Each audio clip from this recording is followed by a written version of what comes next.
In this tutorial, I'm going to show you how you can find the playlist you created on Spotify. So if you had created your playlist and you can't locate where it is pretty much simple to find it on Spotify.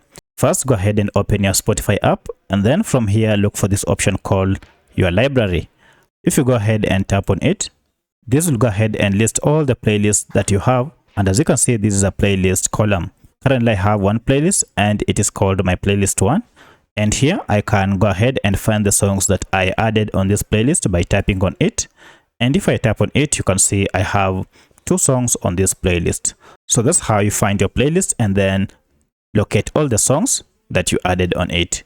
If this video is helpful, kindly like the video and also subscribe to my channel. Thanks for watching, and let's meet in the next video.